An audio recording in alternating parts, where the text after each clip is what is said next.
He takes the word of God for you to build faith, because faith comes from hearing and hearing from the word of God. When you build up this faith as we are talking about it, you engage it, and then you can speak to the world. World, this is what you offer me, but guess what? This is what God says in His word, and I engage the word of God, and I overcome you. You overcome the situations of this life.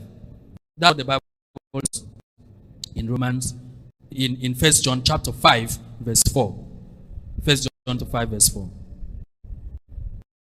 The Lord also tells us that the word of God has a power to teach, to correct, to discipline. If they use the word of God to correct you, you don't change. Check well. There are some powers behind. You may not know. There are some people that are possessed. They don't know they are possessed. There are some people that have lived in flesh and Satan has taken over their lives and is using them. They are not even aware. They are not aware. So it takes the word of God for you to listen, to hear, to understand, to discern, to accept, and to adjust your attitude. And so study the word of God more so that it can change you. Be ye transformed through the renewing of your hearts. In Romans 12 verse 2. So you study the word, you engage the word so that you can change. All scriptures is God-breathed and is useful in teaching, rebuking, correcting, training in righteousness, so that the servant of God may thoroughly be equipped for every good work, according to 2 Timothy 3:16 to 17. The word of God is sufficient to make you be the best of you. That's why you must know what God says about your manner. God says, don't. Do. That is how it goes. And what are the practical ways of imbibing this word? People of God, every single day that you are opportune to live, don't while it away like that in the things of the carnal world. Don't while it away like that with business of this world's affair. No. Have a certain 10 minutes or 30 minutes or thereabout that you have, and you dedicate that time to the word of God.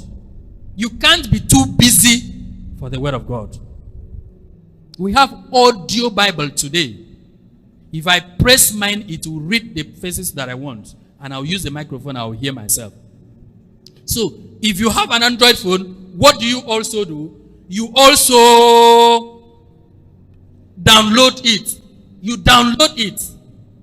And when you download it, you can sit down your bed and get to any portion of the Bible, even if it is full chapter. It reads, and you do what? You hear. Or you stand up, you engage the Bible. You keep the Bible very close to your bed, and you engage it. You read a portion. You should have what I call my word for today. What do I call it? My word for today. Every single day, check your heart, check your mind, check your situation. Even if you don't know where it is, what do? Use the internet. Engage it. It will take you to the closest portion of the Bible that you need. Use it. Engage it throughout that day. Keep saying it. Keep professing it. Keep declaring it. And you will see it manifesting. Speak the word of God into that situation. So you need to have daily study time. And then if a day passes and you don't have a great moment, you've not done too well. There should be a moment you forget about lack of money, you forget about burdens in the family, you forget about temptations of life, you forget about your plans, you forget about your lacks, you forget about the limitations of this world, and so on, and you just sit down like that.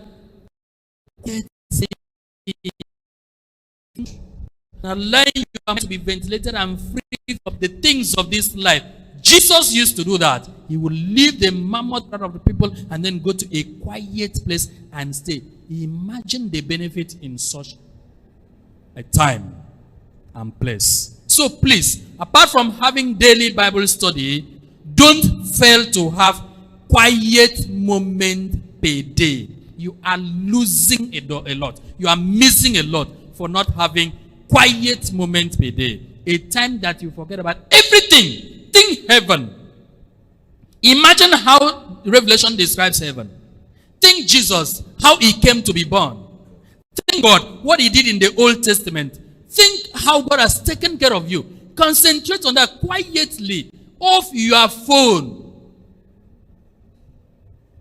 Stay like that for 10, 15, 20 minutes and see what will come arise in your mind and your heart.